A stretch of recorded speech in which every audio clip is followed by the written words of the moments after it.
Engineering mathematics 1 ਦੇ lecture ਵਿੱਚ ਦੁਬਾਰਾ ਸਵਾਗਤ ਹੈ ਅਤੇ ਇਹ ਲੈਕਚਰ ਨੰਬਰ 17 ਹੈ। ਅੱਜ ਅਸੀਂ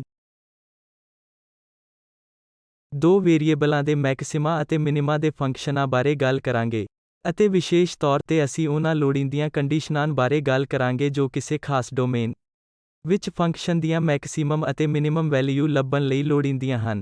ਲੋਕਲ ਮੈਕਸਿਮਮ ਅਤੇ ਮਿਨੀਮਮ ਕੀ ਹੈ ਅਸੀਂ ਇੱਥੇ ਨਿਰਧਾਰਿਤ ਕਰਾਂਗੇ। ਇਸ ਲਈ ਇੱਕ ਫੰਕਸ਼ਨ z ਬਰਾਬਰ ਹੈ f(x, y) ਦਾ ਮੈਕਸਿਮਮ ਪੁਆਇੰਟ x0 y0 ਤੇ ਹੈ।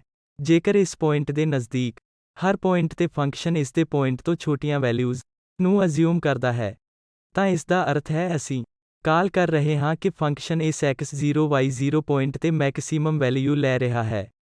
ਜੇਕਰ ਇਸ ਪੁਆਇੰਟ ਫੰਕਸ਼ਨ ਦੇ ਨਜ਼ਦੀਕ ਸਾਰੇ ਹੋਰ ਪੁਆਇੰਟ ਛੋਟੀਆਂ ਵੈਲਿਊ ਲੈ ਰਹੇ ਹਨ ਤਾਂ ਕੁਦਰਤੀ ਫੰਕਸ਼ਨ ਨੇ ਇਸ ਪੁਆਇੰਟ ਤੇ ਲੋਕਲ ਮੈਕਸਿਮਮ ਪ੍ਰਾਪਤ ਕਰ ਲਿਆ ਹੈ, ਅਤੇ ਇਸੇ ਤਰ੍ਹਾਂ ਅਸੀਂ ਮਿਨੀਮਮ ਲਈ ਵੀ ਪਰਿਭਾਸ਼ਿਤ ਕਰ ਸਕਦੇ ਹਾਂ। ਇਸ ਲਈ ਜੇਕਰ ਕਿਸੇ ਫੰਕਸ਼ਨ ਦਾ ਇਸ ਪੁਆਇੰਟ ਤੇ ਮਿਨੀਮਮ ਹੁੰਦਾ ਹੈ ਤਾਂ ਉਸ ਸਥਿਤੀ ਵਿੱਚ ਨਜ਼ਦੀਕੀ ਫੰਕਸ਼ਨ ਦੇ ਸਾਰੇ ਪੁਆਇੰਟ ਉਸ ਪੁਆਇੰਟ ਨਾਲੋਂ ਫੰਕਸ਼ਨ ਦੀ ਵੈਲਿਊ ਨਾਲੋਂ ਵੱਡੀ ਵੈਲਿਊ ਲੈਣਗੇ, ਅਤੇ ਅਜਿਹੇ ਮੈਕਸਿਮਮ ਜਾਂ ਮਿਨੀਮਮ ਨੂੰ ਰਿਲੇਟਿਵ ਜਾਂ ਲੋਕਲ ਮੈਕਸਿਮਮ ਕਿਹਾ ਜਾਂਦਾ ਹੈ ਕਿਉਂਕਿ ਅਸੀਂ ਇਸ ਬਾਰੇ ਗੱਲ ਨਹੀਂ ਕਰ ਰਹੇ ਜਾਂ ਅਸੀਂ ਪੂਰੇ ਡੋਮੇਨ ਵਿੱਚ ਲੋਕਲ ਮੈਕਸਿਮਮ ਅਤੇ ਮਿਨੀਮਮ ਫੰਕਸ਼ਨ ਦੀ ਖੋਜ ਨਹੀਂ ਕਰ ਰਹੇ ਹਾਂ, ਪਰ ਅਸੀਂ ਖਾਸ ਪੁਆਇੰਟ ਬਾਰੇ ਗੱਲ ਕਰ ਰਹੇ ਹਾਂ ਅਤੇ ਲੋਕਲ ਰੂਪ ਵਿੱਚ ਇਸ ਦਾ ਵਿਵਹਾਰ ਚੈੱਕ ਕਰ ਰਹੇ ਹਾਂ। ਜੇ ਹੋਰ ਸਾਰੇ ਪੁਆਇੰਟ ਇਸ ਫੰਕਸ਼ਨ ਦੇ ਨਜ਼ਦੀਕ ਛੋਟੀਆਂ ਵੈਲਿਊ ਲੈ ਰਹੇ ਹਨ ਤਾਂ ਅਸੀਂ ਇਹ ਕਹਿੰਦੇ ਹਾਂ ਕਿ ਇਹ ਲੋਕਲ ਮੈਕਸਿਮਮ ਹੈ, ਅਤੇ ਜੇ ਫੰਕਸ਼ਨ ਕਿਸੇ ਖਾਸ ਪੁਆਇੰਟ ਦੇ ਨਜ਼ਦੀਕ ਵੱਡੀ ਵੈਲਿਊ ਲੈ ਰਿਹਾ ਹੈ ਤਾਂ ਅਸੀਂ ਕਹਿੰਦੇ ਹਾਂ ਕਿ ਇਹ ਲੋਕਲ ਮਿਨੀਮਮ ਦਾ ਪੁਆਇੰਟ ਹੈ। ਅਤੇ ਇਹਨਾਂ ਮੈਕਸਿਮਮ ਅਤੇ ਮਿਨੀਮਮ ਵੈਲਿਊ ਨੂੰ ਇਕੱਠੇ ਐਕਸਟ੍ਰੀਮ ਵੈਲਿਊ ਕਿਹਾ ਜਾਂਦਾ ਹੈ। ਇਸ ਲਈ ਇੱਥੇ ਇਸ z ਬਰਾਬਰ ਹੈ 4x² ਪਲਸ y ਅਤੇ e ਪਾਵਰ -x² - 4² ਦਾ ਪਲੋਟ ਜਾਂ ਸਰਫੇਸ ਹੈ, ਅਤੇ ਅਸੀਂ ਇੱਥੇ ਸਾਫ਼ ਵੇਖ ਸਕਦੇ ਹਾਂ। ਤਾਂ ਇਸ ਪੁਆਇੰਟ ਤੇ ਉਦਾਹਰਣ ਦੇ ਤੌਰ ਤੇ ਇੱਥੇ ਇਸ ਪੁਆਇੰਟ ਦੇ ਨੇੜੇ ਫੰਕਸ਼ਨ ਉਸ ਪੁਆਇੰਟ ਤੋਂ ਛੋਟੀ ਵੈਲਿਊ ਲੈ ਰਿਹਾ ਹੈ। ਇਹ ਇੱਥੇ ਲੋਕਲੀ ਮੈਕਸਿਮਮ ਹੈ, ਇਸ ਲਈ ਅਸੀਂ ਇਸ ਨੂੰ ਲੋਕਲ ਮੈਕਸਿਮਮ ਕਹਿੰਦੇ ਹਾਂ। ਇੱਥੇ ਵੀ ਇਸ ਪੁਆਇੰਟ ਤੇ ਇਹੀ ਸਥਿਤੀ ਹੋ ਰਹੀ ਹੈ ਕਿ ਇਸ ਪੁਆਇੰਟ ਦੇ ਨੇੜਲੇ ਸਾਰੇ ਪੁਆਇੰਟ ਫੰਕਸ਼ਨ ਛੋਟੀਆਂ ਵੈਲਿਊ ਲੈ ਰਹੇ ਹਨ, ਇਸ ਲਈ ਇੱਥੇ ਵੀ ਇਹ ਫੰਕਸ਼ਨ ਦਾ ਲੋਕਲ ਮੈਕਸਿਮਮ ਹੈ। ਇਸੇ ਤਰ੍ਹਾਂ ਇਸ ਪੁਆਇੰਟ ਤੇ ਇੱਥੇ। ਪਰ ਇਹ ਹੋਰ ਵੀ ਤਰੀਕਾ ਹੈ ਜਿਸ ਨਾਲ ਨੇਬਰਹੁੱਡ ਫੰਕਸ਼ਨ ਦੇ ਸਾਰੇ ਪੁਆਇੰਟ ਇਸ ਪੁਆਇੰਟ ਨਾਲੋਂ ਆਪਣੇ ਆਪ ਇਸ ਫੰਕਸ਼ਨ ਦੇ ਵੈਲਿਊ ਨਾਲੋਂ ਵੱਧ ਵੈਲਿਊ ਲੈ ਰਹੇ ਹਨ। ਇਹ ਲੋਕਲ ਮਿਨੀਮਮ ਹੈ। ਐਬਸੋਲਿਊਟ ਜਾਂ ਗਲੋਬਲ ਮੈਕਸਿਮਮ ਮਿਨੀਮਮ ਕੀ ਹੈ? ਇਸ ਲਈ ਡੋਮੇਨ ਦੀ ਬਾਉਂਡਰੀ ਸਮੇਤ ਸਮੁੱਚੇ ਡੋਮੇਨ ਦੇ ਕਿਸੇ ਫੰਕਸ਼ਨ ਦੁਆਰਾ ਪ੍ਰਾਪਤ ਕੀਤੀ ਸਭ ਤੋਂ ਛੋਟੀ ਅਤੇ ਸਭ ਤੋਂ ਵੱਡੀ ਵੈਲਿਊ ਨੂੰ ਕ੍ਰਮਵਾਰ ਐਬਸੋਲਿਊਟ ਜਾਂ ਗਲੋਬਲ ਮਿਨੀਮਮ ਜਾਂ ਐਬਸੋਲਿਊਟ ਜਾਂ ਗਲੋਬਲ ਮੈਕਸਿਮਮ ਕਿਹਾ ਜਾਂਦਾ ਹੈ। ਇੱਥੇ ਅਸੀਂ ਇਸ ਬਾਰੇ ਗੱਲ ਨਹੀਂ ਕਰ ਰਹੇ ਕਿ ਲੋਕਲੀ ਕਿਸੇ ਖਾਸ ਪੁਆਇੰਟ ਦੇ ਨਜ਼ਦੀਕ ਕੀ ਹੋ ਰਿਹਾ ਹੈ, ਪਰ ਅਸੀਂ ਸਮੁੱਚੇ ਡੋਮੇਨ ਦੇ ਫੰਕਸ਼ਨ ਦੁਆਰਾ ਪ੍ਰਾਪਤ ਕੀਤੀ ਸਭ ਤੋਂ ਛੋਟੀ ਅਤੇ ਸਭ ਤੋਂ ਵੱਡੀ ਵੈਲਿਊ ਬਾਰੇ ਗੱਲ ਕਰ ਰਹੇ ਹਾਂ। ਉਸ ਕੇਸ ਵਿੱਚ ਜੇ ਅਜਿਹੀ ਵੈਲਿਊ ਹੈ ਤਾਂ ਅਸੀਂ ਉਸ ਨੂੰ ਕਹਾਂਗੇ ਕਿ ਇਹ ਫੰਕਸ਼ਨ ਦੀ ਐਬਸੋਲਿਊਟ ਮਿਨੀਮਮ ਵੈਲਿਊ ਹੈ ਜਾਂ ਫੰਕਸ਼ਨ ਦੀ ਐਬਸੋਲਿਊਟ ਮੈਕਸਿਮਮ ਵੈਲਿਊ ਹੈ।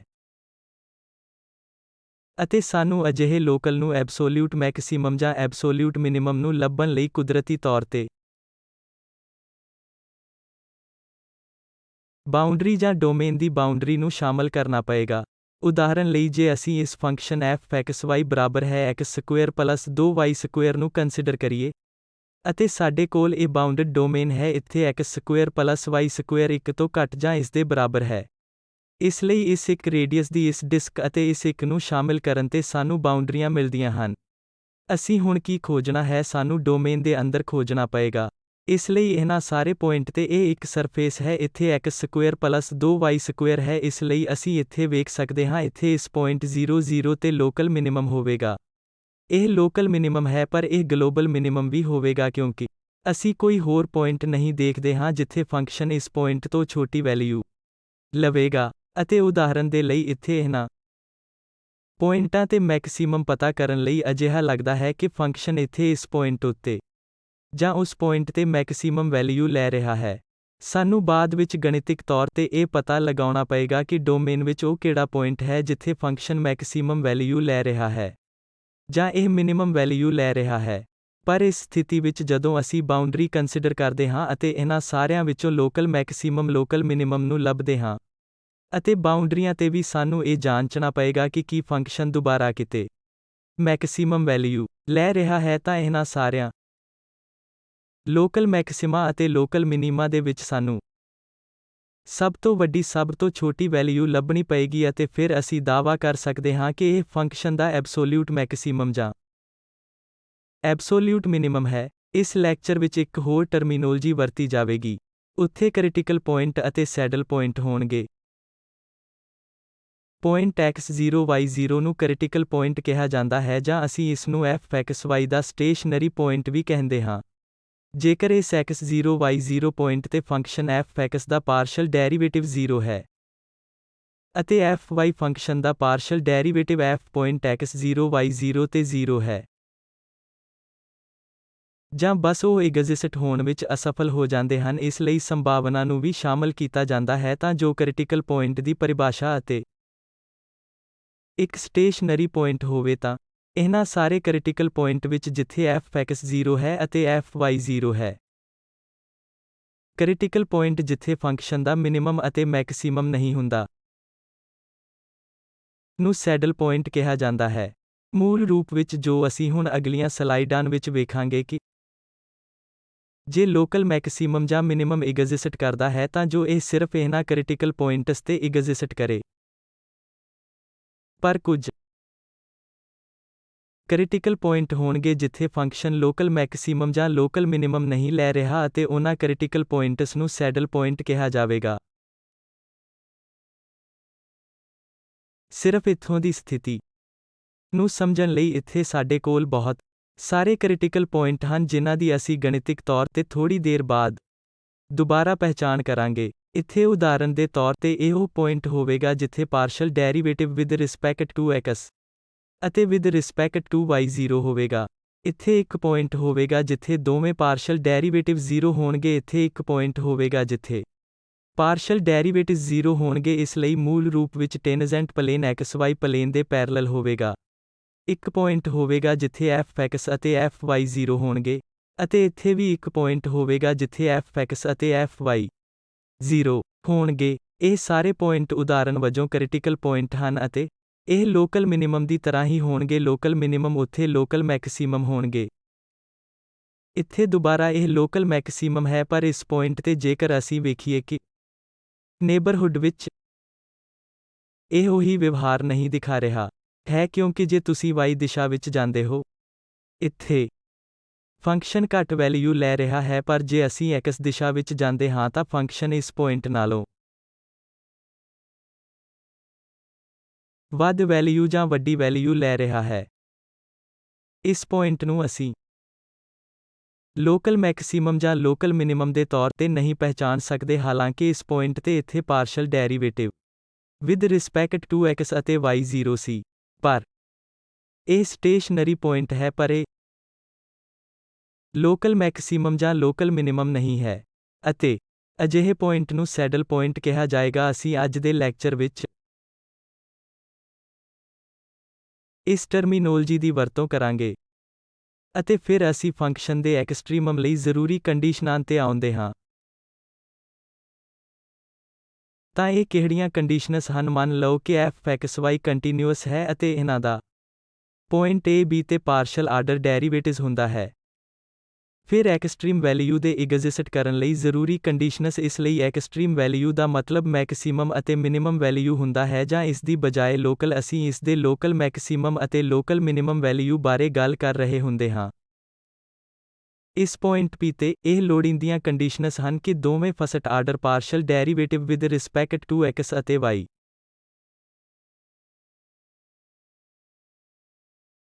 ਉਸ ਪੁਆਇੰਟ ਤੇ 0 ਹੋਣ। ਇਹੀ ਉਹ ਹੈ ਜਿਸ ਨੂੰ ਅਸੀਂ ਜ਼ਰੂਰੀ ਕੰਡੀਸ਼ਨਸ ਕਹਿ ਰਹੇ ਹਾਂ, ਜਿਸ ਦਾ ਅਰਥ ਹੈ ਕਿ ਇਹਨਾਂ ਕੰਡੀਸ਼ਨਸ ਤੋਂ ਬਿਨਾਂ ਸਾਡੇ ਕੋਲ ਇਸ ਪੁਆਇੰਟ ਉੱਤੇ ਲੋਕਲ ਮੈਕਸਿਮਮ ਅਤੇ ਲੋਕਲ ਮਿਨੀਮਮ ਨਹੀਂ ਹੋ ਸਕਦੇ। ਇਸ ਲਈ ਜੇਕਰ point A B local maximum ਜਾਂ ਲੋਕਲ ਮਿਨੀਮਮ ਦਾ ਇੱਕ ਪੁਆਇੰਟ ਹੈ ਤਾਂ ਨਿਸ਼ਚਿਤ ਤੌਰ ਤੇ ਇਹ ਪਾਰਸ਼ਲ ਡੈਰੀਵੇਟਿਵਜ਼ ਉਸ ਸਮੇਂ ਖਤਮ ਹੋ ਜਾਣੇ ਚਾਹੀਦੇ ਹਨ। ਪਰ ਇਹ ਕਹਿਣਾ ਕਾਫੀ ਨਹੀਂ ਹੈ ਕਿ ਹਾਂ ਨਿਸ਼ਚਿਤ ਰੂਪ ਵਿੱਚ ਇੱਕ ਪੁਆਇੰਟ ਹੋਵੇਗਾ ਜਿੱਥੇ f(x) ਅਤੇ fy ਦੋਵੇਂ 0 ਹਨ। ਫਿਰ ਅਸੀਂ ਇਹ ਦਾਅਵਾ ਨਹੀਂ ਕਰ ਸਕਦੇ ਕਿ ਇਸ ਪੁਆਇੰਟ ਉੱਤੇ ਨਿਸ਼ਚਿਤ ਤੌਰ ਤੇ ਇੱਕ ਲੋਕਲ ਮੈਕਸਿਮਮ ਜਾਂ ਲੋਕਲ ਮਿਨੀਮਮ ਹੋਵੇਗਾ ਕਿਉਂਕਿ ਇਹ ਇੱਕ ਜ਼ਰੂਰੀ ਕੰਡੀਸ਼ਨ ਹੈ। ਜ਼ਰੂਰੀ ਕੰਡੀਸ਼ਨਸ ਦਾ ਮਤਲਬ ਹੈ ਕਿ ਇਹ ਪਹਿਲੀ ਕੰਡੀਸ਼ਨ ਹੈ ਜਿਸ ਦੀ ਸਾਨੂੰ ਜਾਂਚ ਕਰਨੀ ਪਵੇਗੀ ਕਿ ਕਦੋਂ ਜਾਂ ਦੂਜੇ ਸ਼ਬਦਾਂ ਵਿੱਚ ਇਹ ਪੁਆਇੰਟ ਲੋਕਲ ਮੈਕਸਿਮਮ ਜਾਂ ਮਿਨੀਮਮ ਲਈ ਕੈਂਡੀਡੇਟ ਹੈ। ਉੱਥੇ ਲੋਕਲ ਮੈਕਸਿਮਮ ਮਿਨੀਮਮ ਹੋ ਸਕਦੇ ਹਨ, ਉੱਥੇ ਲੋਕਲ ਮੈਕਸਿਮਮ ਜਾਂ ਮਿਨੀਮਮ ਨਹੀਂ ਵੀ ਹੋ ਸਕਦੇ। ਇਸ ਲਈ ਜੇਕਰ ਉੱਥੇ ਲੋਕਲ ਮੈਕਸਿਮਮ ਮਿਨੀਮਮ ਹੈ ਅਸੀਂ ਇਹਨਾਂ ਪੁਆਇੰਟ ਨੂੰ ਲੋਕਲ ਮੈਕਸਿਮਮ ਅਤੇ ਮਿਨੀਮਮ ਪਹਿਚਾਣਾਂਗੇ ਅਤੇ ਇਹਨਾਂ ਵਿੱਚੋਂ ਜੋ ਕ੍ਰਿਟੀਕਲ ਪੁਆਇੰਟ ਪਰਿਭਾਸ਼ਾ ਅਨੁਸਾਰ ਹਨ ਅਸੀਂ ਪਰਿਭਾਸ਼ਿਤ ਕੀਤੇ ਹਨ ਤਾਂ ਕਿ ਇਹ ਕ੍ਰਿਟੀਕਲ ਪੁਆਇੰਟ ਅਸੀਂ ਪਹਿਚਾਣ ਸਕੀਏ। ਜੇ ਕੋਈ ਲੋਕਲ ਮੈਕਸਿਮਮ ਅਤੇ ਮਿਨੀਮਮ ਨਹੀਂ ਹਨ ਉਸ ਪੁਆਇੰਟ ਨੂੰ ਸੈਡਲ ਪੁਆਇੰਟ ਕਿਹਾ ਜਾਵੇਗਾ। ਇਹ ਪੁਆਇੰਟ P ਪਰਿਭਾਸ਼ਾ ਦੇ ਅਨੁਸਾਰ ਕ੍ਰਿਟੀਕਲ ਪੁਆਇੰਟ ਹੈ ਜਿਸ ਦੀ ਅਸੀਂ ਚਰਚਾ ਕੀਤੀ ਹੈ। ਜਾਂ ਦੂਜੇ ਸ਼ਬਦਾਂ ਵਿੱਚ ਜੇਕਰ ਪੁਆਇੰਟ P(xy) ਫੰਕਸ਼ਨ f(xy) ਦਾ ਇੱਕ ਰਿਲੇਟਿਵ ਐਕਸਟ੍ਰੀਮਮ ਹੈ ਤਾਂ ਇਹ f(xy) ਦਾ ਕ੍ਰਿਟੀਕਲ ਪੁਆਇੰਟ ਹੈ ਕਿਉਂਕਿ ਜਿਵੇਂ ਕਿ ਅਸੀਂ ਕਿਹਾ ਕਿ ਇਹ ਐਕਸਟ੍ਰੀਮਮ ਮਿਨੀਮਮ ਹੋਣ ਲਈ ਜ਼ਰੂਰੀ ਕੰਡੀਸ਼ਨ ਹੈ ਤਾਂ ਜੇਕਰ ਸਾਡੇ ਕੋਲ ਇੱਕ ਪੁਆਇੰਟ A B ਹੈ ਇਸ ਫੰਕਸ਼ਨ ਦਾ ਰਿਲੇਟਿਵ ਐਕਸਟ੍ਰੀਮਮ ਐਗਜ਼ਿਸਟ ਕਰਦਾ ਹੈ ਫਿਰ ਯਕੀਨਨ ਤੌਰ ਤੇ ਇਸ ਦਾ ਕ੍ਰਿਟੀਕਲ ਪੁਆਇੰਟ ਹੋਣਾ ਲਾਜ਼ਮੀ ਹੈ ਕਿਉਂਕਿ ਉਹ ਲੋਕਲ ਐਕਸਟ੍ਰੀਮਮ ਅਤੇ ਲੋਕਲ ਮਿਨੀਮਮ ਸਿਰਫ ਕ੍ਰਿਟੀਕਲ ਪੁਆਇੰਟ ਤੇ ਮੌਜੂਦ ਹੋਣਗੇ। ਇੱਥੇ ਇੱਕ ਸਧਾਰਨ ਪ੍ਰੂਫ ਦੇਣ ਲਈ ਦੁਬਾਰਾ ਲੋੜੀਂਦੀਆਂ ਕੰਡੀਸ਼ਨਸ ਹਨ ਕਿ ਅਸੀਂ ਕਿਵੇਂ ਪ੍ਰਵਾਹ ਕਰਦੇ ਹਾਂ ਕਿ ਇਹ ਪਾਰਸ਼ਲ ਡੈਰੀਵੇਟਿਵਜ਼ ਪੁਆਇੰਟ A B ਤੇ 0 ਹੋਣੇ ਲਾਜ਼ਮੀ ਹਨ। ਜੇਕਰ ਇਹ B ਕ੍ਰਿਟੀਕਲ ਪੁਆਇੰਟ ਹੈ ਤਾਂ ਅਸੀਂ ਕੰਸੀਡਰ ਕਰਦੇ ਹਾਂ A+H ਅਤੇ B+K ਇਹ ਪੁਆਇੰਟ A B ਦੇ ਨਜ਼ਦੀਕ ਹੈ ਇਸ ਲਈ ਇਹ ਨੇਬਰਹੁੱਡ ਹੈ ਕਿਉਂਕਿ H ਅਤੇ K ਕੋਈ ਵੀ ਵੈਲਿਊ ਲੈ ਸਕਦੇ ਹਨ। ਫਿਰ A+H ਅਤੇ B+K ਇਸ A+B, B ਪੁਆਇੰਟ ਦੇ ਨੇਬਰਹੁੱਡ ਵਿੱਚ ਹੋਣਗੇ ਤਾਂ H ਅਤੇ K ਤੇ ਕੋਈ ਰਿਸਟ੍ਰਿਕਸ਼ਨ ਨਹੀਂ ਹੈ। ਜੇ ਉਹ ਨੇਬਰਹੁੱਡ ਵਿੱਚ ਇੱਕ ਪੁਆਇੰਟ ਰੱਖਣ ਲਈ ਕੋਈ ਵੈਲਿਊ ਲੈ ਸਕਦੇ ਹਨ ਤਾਂ P ਇਹ point P A B point of maximum ਹੋਵੇਗਾ ਜਦੋਂ ਇਹ ਪੁਆਇੰਟ ਆਫ ਮੈਕਸਿਮਮ ਹੋਵੇਗਾ ਜਦੋਂ ਇਸ ਪੁਆਇੰਟ ਦੇ ਨੇਬਰਹੁੱਡ ਵਿੱਚ ਫੰਕਸ਼ਨ ਦੀਆਂ ਵੈਲਿਊ ਘੱਟ ਹਨ। ਇਹ ਲੈਂਦਾ ਹੈ ਫੰਕਸ਼ਨ ਇਸ A B ਪੁਆਇੰਟ ਦੇ ਗੁਆਂਢ ਵਿੱਚ ਪੁਆਇੰਟ ਵਿੱਚ ਘੱਟ ਵੈਲਿਊ ਪ੍ਰਾਪਤ ਕਰਦਾ ਹੈ। ਉਦਾਹਰਨ ਦੇ ਲਈ ਜੇ ਅਸੀਂ ਇਸ ਅੰਤਰ ਡੈਲਟਾ F ਨੂੰ ਪਰਿਭਾਸ਼ਿਤ ਕਰਦੇ ਹਾਂ ਜਿਸ ਦਾ ਅਰਥ ਹੈ FA+HB+K ਨੇਬਰਹੁੱਡ ਵਿੱਚ ਪੁਆਇੰਟ ਅਤੇ -A FAB ਤਾਂ ਜੇਕਰ ਇਹ ਲੋਕਲ ਮੈਕਸਿਮਮ ਦਾ ਇੱਕ ਪੁਆਇੰਟ ਹੈ ਇਸ ਦਾ ਮਤਲਬ ਹੈ ਕਿ ਇਹ FAB ਇਸ ਫੰਕਸ਼ਨ ਦੇ ਨੇਬਰਹੁੱਡ ਵਿੱਚ ਇਹਨਾਂ ਵੈਲਿਊ ਤੋਂ ਵੱਡੀ ਵੈਲਿਊ ਹੋਵੇਗੀ। A ਵੈਲਿਊ 0 ਤੋਂ ਘੱਟ ਜਾਂ ਬਰਾਬਰ ਹੋਵੇਗੀ। ਜੇਕਰ ਇਹ ਸਾਰੇ ਸੰਪੂਰਨ ਛੋਟੇ h ਅਤੇ k ਲਈ ਪੁਆਇੰਟ ਆਫ ਮੈਕਸਿਮਮ ਹੈ ਜੋ ਵੀ h ਅਤੇ k ਅਸੀਂ ਇਸ A B ਪੁਆਇੰਟ ਦੇ ਨੇਬਰਹੁੱਡ ਵਿੱਚ ਲੈਂਦੇ ਹਾਂ ਇਹ ਵੈਲਿਊ 0 ਦੇ ਬਰਾਬਰ ਜਾਂ ਇਸ ਤੋਂ ਘੱਟ ਹੋਵੇਗੀ। ਜਾਂ ਦੂਸਰੇ ਸ਼ਬਦਾਂ ਵਿੱਚ ਇਸ ਪੁਆਇੰਟ A B ਦਾ ਯਕੀਨਨ ਨੇਬਰਹੁੱਡ ਹੋਵੇਗਾ ਜਿੱਥੇ ਇਹ ਡੈਲਟਾ F 0 ਤੋਂ ਘੱਟ ਜਾਂ ਉਸ ਦੇ ਬਰਾਬਰ ਹੋਵੇਗਾ h ਅਤੇ k ਦੀਆਂ ਸਾਰੀਆਂ ਵੈਲਿਊ ਲਈ ਅਤੇ ਇਸ ਪੁਆਇੰਟ ਨੂੰ ਪੁਆਇੰਟ ਆਫ ਮਿਨੀਮਮ ਕਿਹਾ ਜਾਵੇਗਾ ਜੇਕਰ ਇਹ ਡੈਲਟਾ F 0 ਤੋਂ ਵੱਡਾ ਜਾਂ ਬਰਾਬਰ ਹੈ। ਦੂਸਰੇ ਪਾਸੇ ਇਹ FAB ਇਸ FA+HB+K ਤੋਂ ਘੱਟ ਵੈਲਿਊ ਦਾ ਹੋਵੇਗਾ। ਸਾਰੀਆਂ h ਅਤੇ k ਦੀਆਂ ਸੰਪੂਰਨ ਵੈਲਿਊ ਲਈ ਜੇ ਅਸੀਂ ਇਸ ਟੇਲਰ ਸੀਰੀਜ਼ ਐਕਸਪੈਂਸ਼ਨ ਨੂੰ ਇਸ ਪੁਆਇੰਟ A B ਤੇ ਵਰਤਦੇ ਹਾਂ ਕੀ ਹੋਵੇਗਾ ਇੱਥੇ FA+H ਅਤੇ B+K FAB ਦੇ ਬਰਾਬਰ ਹੋਣਗੇ ਇਸ ਲਈ ਅਸੀਂ ਪਹਿਲਾਂ ਹੀ ਪਿਛਲੇ ਲੈਕਚਰਾਂ ਵਿੱਚ ਵਿਚਾਰ ਕਰ ਲਿਆ ਹੈ।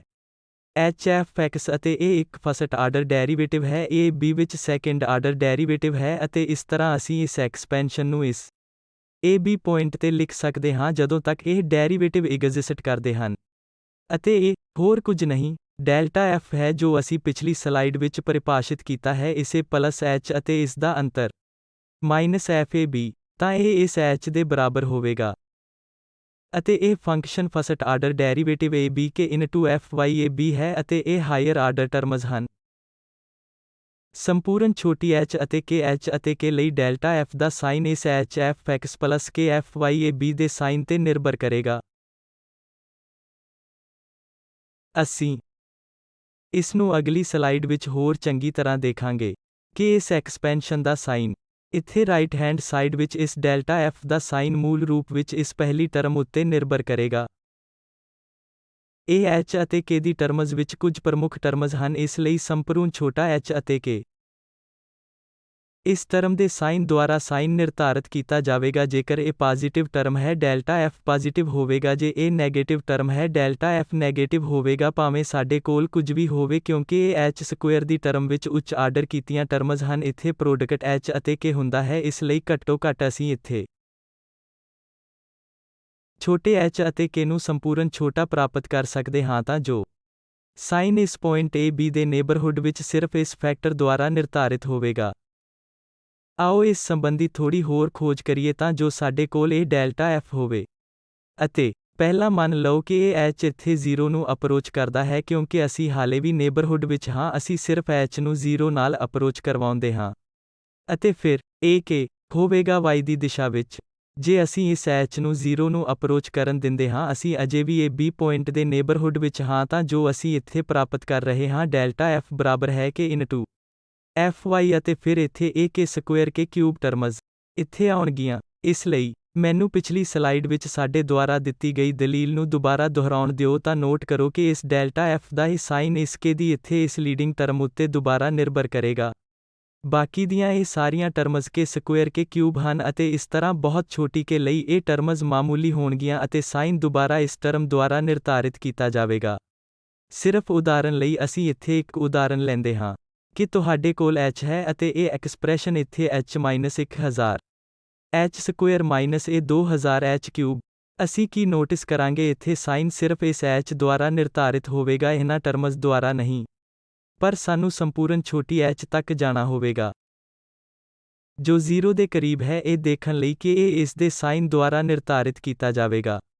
ਉਦਾਹਰਨ ਲਈ ਅਸੀਂ h ਲੈਂਦੇ ਹਾਂ ਜੋ 0.1 ਦੇ ਬਰਾਬਰ ਹੈ, ਇਹ ਬਹੁਤ ਵੱਡੀ ਵੈਲਿਊ ਹੈ ਅਤੇ ਅਸੀਂ ਇਹ ਨੈਗੇਟਿਵ ਨੰਬਰ ਪ੍ਰਾਪਤ ਕਰ ਰਹੇ ਹਾਂ ਕਿਉਂਕਿ ਇਹ ਇਸ h.1 ਲਈ ਡੋਮੀਨੇਟਿੰਗ ਟਰਮ ਹਨ। ਪਰ ਜੇ ਤੁਸੀਂ h ਤੋਂ 0 ਦੇ ਬਹੁਤ ਕਰੀਬ ਜਾਓ, ਉਦਾਹਰਨ ਲਈ h 0.1 ਦੇ ਬਰਾਬਰ ਹੈ ਤਾਂ ਇਹ ਇੱਕ ਹਾਲੇ ਵੀ ਨੈਗੇਟਿਵ ਹੈ। ਅਸੀਂ ਹੁਣ ਇੱਕ ਬਹੁਤ ਛੋਟਾ h ਲਿਆ ਹੈ, ਇਹ ਹਾਲੇ ਵੀ ਨੈਗੇਟਿਵ ਹੈ ਕਿਉਂਕਿ ਇਹ ਆਖਰੀ ਟਰਮ ਹਨ। ਪਰ ਜੋ ਅਸੀਂ ਇੱਥੇ ਵੇਖਦੇ ਹਾਂ, ਹੁਣ ਅਸੀਂ ਇਸ ਪੁਆਇੰਟ ਨੂੰ 0001 ਲਿਆ ਹੈ ਅਤੇ ਇਸ ਕੇਸ ਵਿੱਚ ਹੁਣ ਅਸੀਂ ਦੇਖ ਸਕਦੇ ਹਾਂ ਕਿ h ਪੋਜ਼ਿਟਿਵ ਹੈ, ਇਸ ਲਈ ਇਸ ਐਕਸਪ੍ਰੈਸ਼ਨ ਦੀ ਇਹ ਵੈਲਿਊ ਵੀ ਪੋਜ਼ਿਟਿਵ ਹੈ ਅਤੇ ਇਹ ਇੱਥੇ ਇੱਕ ਪੁਆਇੰਟ ਹੈ।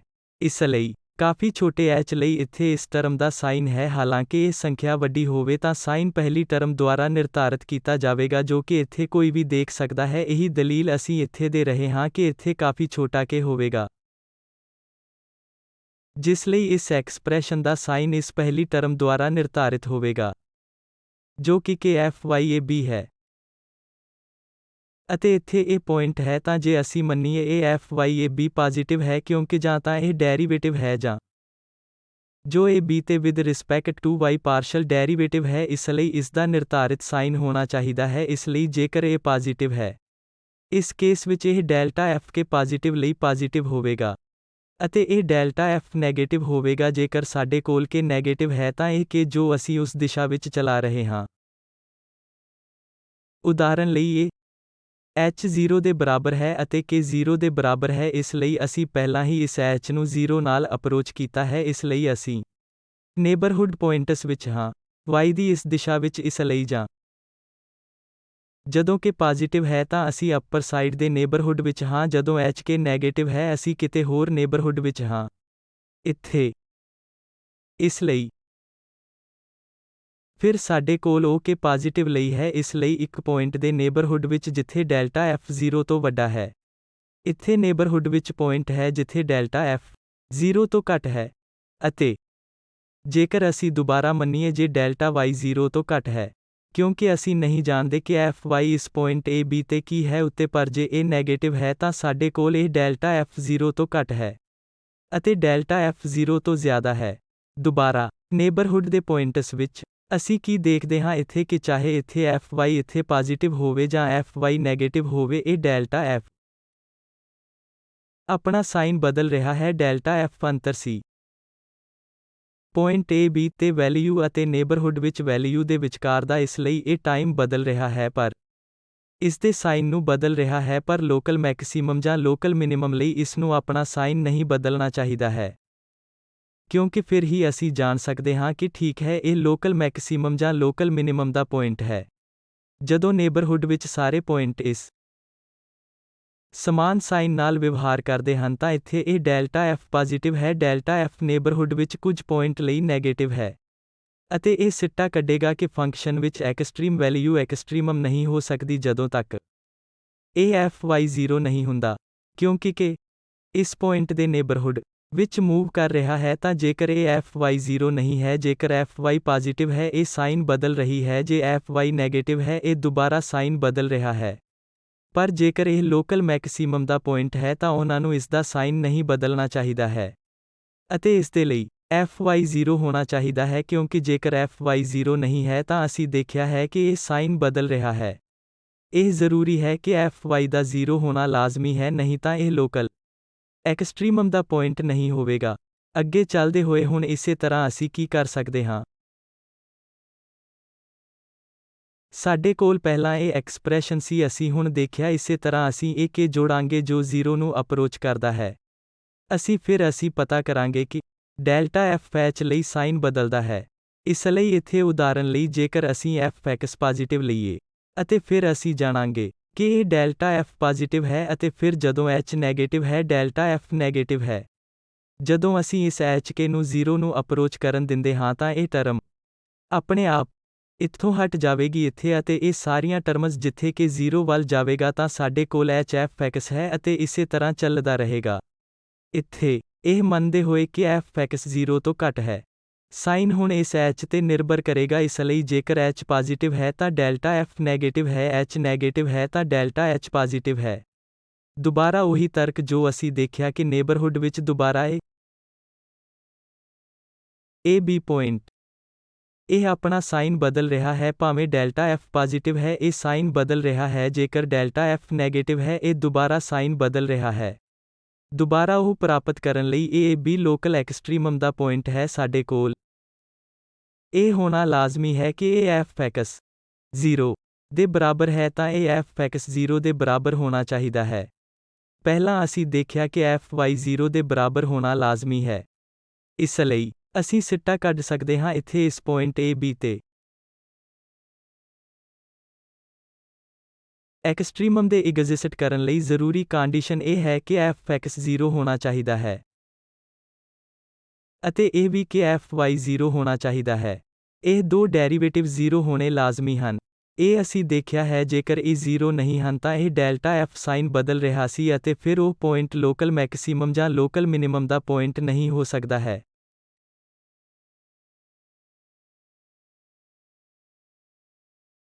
ਆਓ ਹੁਣ ਇਸ ਪ੍ਰੋਬਲਮ ਨੰਬਰ 1 ਨੂੰ ਦੇਖਦੇ ਹਾਂ। ਇਸ ਲਈ ਅਸੀਂ ਇੱਥੇ ਇਸ ਫੰਕਸ਼ਨ ਦੇ ਸਾਰੇ ਕ੍ਰਿਟੀਕਲ ਪੁਆਇੰਟ ਪਤਾ ਕਰਾਂਗੇ। fxy ਬਰਾਬਰ ਹੈ x cube plus y cube minus 3x minus 12y ਅਤੇ ਪਲਸ 20। ਕ੍ਰਿਟੀਕਲ ਪੁਆਇੰਟ ਪਤਾ ਕਰਨ ਲਈ ਅਸੀਂ ਹੁਣ ਕੀ ਕਰਨਾ ਹੈ? ਅਸੀਂ ਵਿਦ ਰਿਸਪੈਕਟ ਟੂ x ਅਤੇ with respect to y partial derivative compute ਕਰਨੇ ਹਨ ਅਤੇ ਉਹਨਾਂ ਨੂੰ 0 ਦੇ ਬਰਾਬਰ ਸੈੱਟ ਕਰਨਾ ਹੈ। ਅਤੇ ਇਹਨਾਂ ਦੋ ਕੰਡੀਸ਼ਨਸ ਵਿੱਚੋਂ ਅਸੀਂ ਇਹ ਪਤਾ ਲਗਾਵਾਂਗੇ ਕਿ ਕਿੰਨੇ ਪੁਆਇੰਟ ਹਨ ਜੋ fx 0 ਦੇ ਬਰਾਬਰ ਹੈ ਅਤੇ fy 0 ਦੇ ਬਰਾਬਰ ਹੈ ਨੂੰ ਸੰਤੁਸ਼ਟ ਕਰਦੇ ਹਨ। ਇਹ fx 0 ਦੇ ਬਰਾਬਰ ਹੈ ਅਤੇ fy 0 ਦੇ ਬਰਾਬਰ ਹੈ। ਇਸ ਨਾਲ ਸਾਨੂੰ ਮਿਲੇਗਾ। ਇਸ ਲਈ ਇੱਥੇ 3x ਸਕੁਅਰ ਅਤੇ ਫਿਰ ਵਿਦ ਰਿਸਪੈਕਟ ਟੂ x ਇਸ ਲਈ -3 ਅਤੇ ਉਸ ਨੂੰ ਅਸੀਂ 0 ਤੇ ਸੈੱਟ ਕਰ ਰਹੇ ਹਾਂ। ਸਮਾਨ ਤਰੀਕੇ ਦੇ ਨਾਲ ਕ੍ਰਿਟੀਕਲ ਪੁਆਇੰਟਸ ਦਾ ਪਤਾ ਲਗਾਉਣ ਲਈ ਜਦੋਂ ਅਸੀਂ fy ਲੈਂਦੇ ਹਾਂ, ਇਸ ਲਈ ਸਾਡੇ ਕੋਲ ਹੋਵੇਗਾ 3y ਅਤੇ -12 ਇਸ ਲਈ 3y ਸਕੁਅਰ, ਇਸ ਲਈ ਇੱਥੇ 3y ਸਕੁਅਰ 3y ਸਕੁਅਰ ਅਤੇ ਇਹ ਮਾਈਨਸ ਇਹ 12 ਬਰਾਬਰ ਹੈ 0।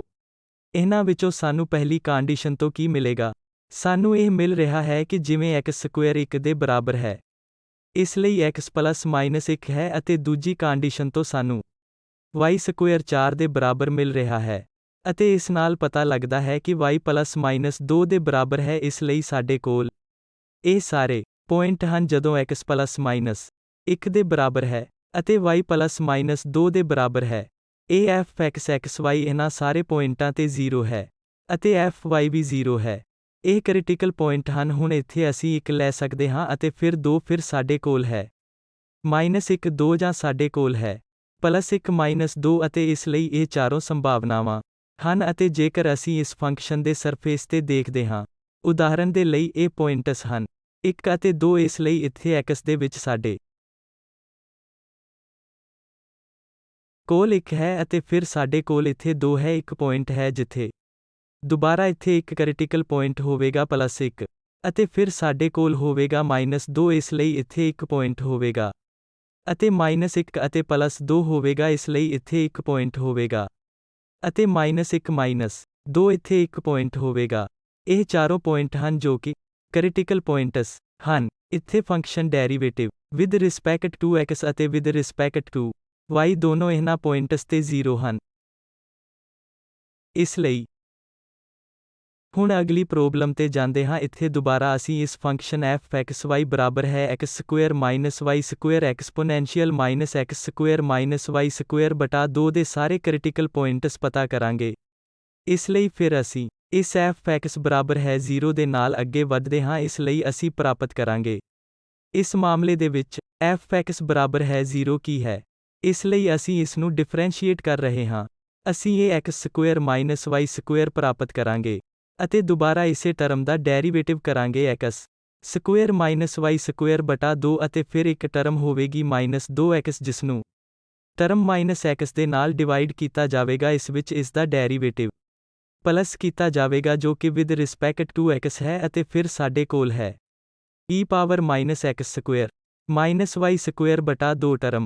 ਜੇਕਰ ਅਸੀਂ e⁻x² ਨੂੰ ਲੈਂਦੇ ਹਾਂ ਅਤੇ y² ਬਟਾ 2 ਟਰਮ ਨੂੰ ਕਾਮਨ ਲੈਂਦੇ ਹਾਂ ਅਤੇ ਇਸ ਦੇ ਨਾਲ ਹੀ ਅਸੀਂ ਇਸ x ਨੂੰ ਕਾਮਨ ਲੈ ਸਕਦੇ ਹਾਂ। ਇਸ ਲਈ ਸਾਡੇ ਕੋਲ ਇੱਥੇ 2 ਹੋਵੇਗਾ ਅਤੇ ਫਿਰ ਇੱਥੇ ਸਾਡੇ ਕੋਲ -x² y² ਹੋਵੇਗਾ। ਹਾਂ ਇਸ ਲਈ ਅਤੇ ਇਹ 0 ਨਹੀਂ ਹੋ ਸਕਦਾ -x² y² ਦਾ ਐਕਸਪੋਨੈਂਸ਼ੀਅਲ। ਇਸ ਲਈ ਇਹ ਸਾਡੇ ਕੋਲ ਹੋਵੇਗਾ ਇਹ 0 ਦੇ ਬਰਾਬਰ ਹੈ। ਇਹ ਇੱਥੇ ਉਪਯੁਕਤ ਕੰਡੀਸ਼ਨ ਹੈ ਕਿ ਇਹ x ਗੁਣਾ 2 -x² y² 0 ਹੋਣਾ ਚਾਹੀਦਾ ਹੈ।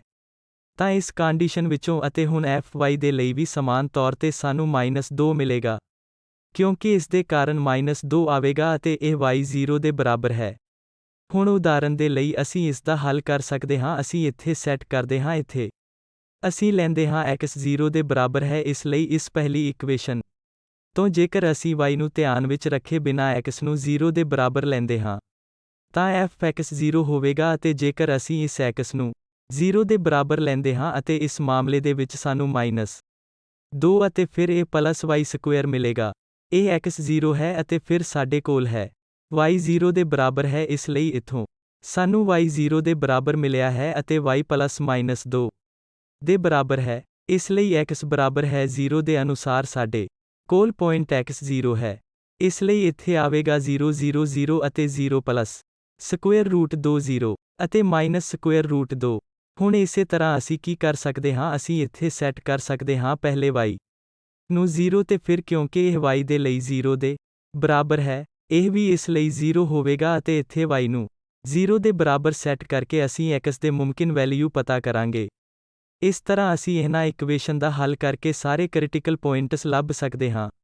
ਅਤੇ ਸਾਨੂੰ ਕੀ ਮਿਲਦਾ ਹੈ? ਇਸ ਲਈ ਸਾਡੇ ਕੋਲ ਕ੍ਰਿਟੀਕਲ ਪੁਆਇੰਟਸ ਹਨ 0 0 ਸਾਡੇ ਕੋਲ ਹੈ √2 0 -√2 0 ਅਤੇ ਫਿਰ 0 +√2 0 -√2। ਇਹ ਸਾਰੇ ਕ੍ਰਿਟੀਕਲ ਪੁਆਇੰਟ ਹਨ ਜੋ ਅਸੀਂ ਇੱਥੇ ਇਸ ਪ੍ਰੋਬਲਮ ਵਿੱਚ ਦੇਖ ਸਕਦੇ ਹਾਂ। ਤਾਂ ਇਹ ਕ੍ਰਿਟੀਕਲ ਪੁਆਇੰਟਸ ਹਨ। ਅਸੀਂ ਇਸ ਤਰ੍ਹਾਂ ਦੇਖ ਸਕਦੇ ਹਾਂ ਇਹ ਅਤੇ ਦੁਬਾਰਾ ਇੱਥੇ ਇੱਕ ਕ੍ਰਿਟੀਕਲ ਪੁਆਇੰਟ ਹੈ। ਇਸ ਲਈ ਇਹ ਇਸ ਪ੍ਰੋਬਲਮ ਦੇ ਕ੍ਰਿਟੀਕਲ ਪੁਆਇੰਟਸ ਹਨ। ਹੁਣ ਕਨਕਲੂਜਨ ਕੀ ਹੈ? ਅਸੀਂ ਐਕਸਟ੍ਰੀਮਾ ਦੇ ਲਈ ਲੋੜੀਂਦੀਆਂ ਕੰਡੀਸ਼ਨਾਂ ਪਤਾ ਕਰ ਲਈਆਂ ਹਨ। a b ਤੇ fx 0 ਹੋਣਾ ਚਾਹੀਦਾ ਹੈ ਅਤੇ fy a b 0 ਹੋਣਾ ਚਾਹੀਦਾ ਹੈ ਜੇਕਰ ਇਹ ਪੁਆਇੰਟ a b ਇੱਕ ਲੋਕਲ ਮੈਕਸਿਮਮ ਜਾਂ ਲੋਕਲ ਮਿਨੀਮਮ ਦਾ ਇੱਕ ਪੁਆਇੰਟ ਹੈ ਅਤੇ ਇਹ ਕ੍ਰਿਟੀਕਲ ਪੁਆਇੰਟ ਲੋਕਲ ਐਕਸਟ੍ਰੀਮਾ ਅਤੇ ਸੈਡਲ ਪੁਆਇੰਟ ਦੇ ਕੈਂਡੀਡੇਟ ਹਨ। ਅਤੇ ਕਿਉਂਕਿ ਸੈਡਲ ਪੁਆਇੰਟ ਉਹ ਕ੍ਰਿਟੀਕਲ ਪੁਆਇੰਟ ਹਨ ਜਿੱਥੇ ਲੋਕਲ ਐਕਸਟ੍ਰੀਮਾ ਐਗਜ਼ਿਸਟ ਨਹੀਂ ਕਰਦਾ, ਇਸ ਲਈ ਇਹ ਸੈਡਲ ਪੁਆਇੰਟ ਨਾਮ ਦੇ ਪੁਆਇੰਟ ਹਨ। ਅਸੀਂ ਪਹਿਲਾਂ ਹੀ ਇਹ ਦੇਖ ਲਿਆ ਹੈ ਕਿ ਇਹ ਉਦਾਹਰਨ ਦੇ ਲਈ ਲੋਕਲ ਐਕਸਟ੍ਰੀਮਾ ਦਾ ਪੁਆਇੰਟ ਹੈ। ਇੱਥੇ ਸਾਡੇ ਕੋਲ ਲੋਕਲ ਮੈਕਸਿਮਮ ਅਤੇ ਨਾਲ ਹੀ ਇੱਥੇ ਲੋਕਲ ਮੈਕਸਿਮਮ ਹੈ। ਇਹ ਲੋਕਲ ਮਿਨੀਮਮ ਵਾਲੇ ਪੁਆਇੰਟ ਹਨ। ਅਤੇ ਇਸ ਸਥਾਨ ਤੇ ਇੱਥੇ ਇੱਕ ਪੁਆਇੰਟ ਹੈ ਜਿੱਥੇ ਸਾਡੇ ਕੋਲ ਲੋਕਲ ਮੈਕਸਿਮਮ ਜਾਂ ਮਿਨੀਮਮ ਨਹੀਂ ਹੈ ਅਤੇ ਫਿਰ ਇਸ ਲਈ ਇਸ ਨੂੰ ਸੈਡਲ ਪੁਆਇੰਟ ਕਿਹਾ ਜਾਵੇਗਾ।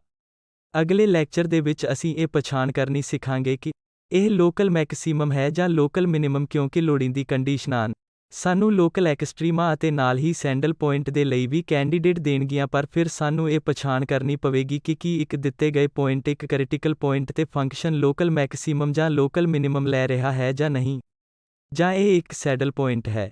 ਤਾਂ ਇਹ ਅਗਲੇ ਲੈਕਚਰ ਦਾ ਕੰਟੈਂਟ ਹੋਵੇਗਾ। ਇਹ ਰੈਫਰੈਂਸ ਹਨ ਅਤੇ ਤੁਹਾਡਾ ਧੰਨਵਾਦ।